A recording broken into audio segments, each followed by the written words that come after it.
आता लायटरचा वापर कशा पद्धतीने करायचा ते बघूयात आपण. वरच्या पिवळ्या ऑरेंज धगीत लावायचा नाही धागा. खाली जे लाईट ब्लू कलरचा ट्रान्झी फ्लेम असते तिथे आपला दोरा लावायचा. फॉर एक्झाम्पल एखादी राखी किंवा ब्रेसलेट करून झालं आणि शेवटी एखादा मोती गुंतवला की तो मोती घसरू नये म्हणून आता लायटरचा वापर कसा करायचा दोरा लॉक करायसाठी ते आपण बघूया. हा मी दोरा कट करून घेतला आहे अगदी एजवर आणि अगदी ज्वालेच्या बॉटम लाईनला आपण तो पकडून असा लिक्विड करून मोत्यावर प्रेस करून टाकला आहे, जेणेकरून मोती तुमचा घसरून बाहेर येणार नाही.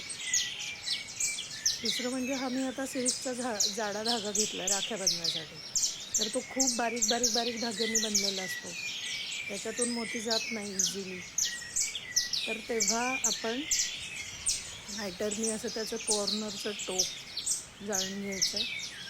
थोडं केलं की तो एकत्र लिक्विड होऊन मग हे अशा पद्धतीने मिटवून त्याला टोक करून घेऊन आता ते मोत्यातून अगदी इझिली आरपार जाऊ शकतो आणि आपण मोती ओवून राखी बनवू शकतो. तर हा लायटरचा मुख्य वापर झाला बघा.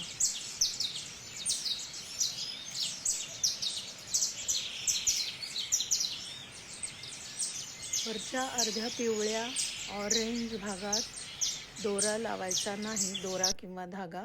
खाली जो लाईट ब्लू कलरची फ्लेम येते त्याच्यावर धरून आपण ते चिकटवायचं आहे.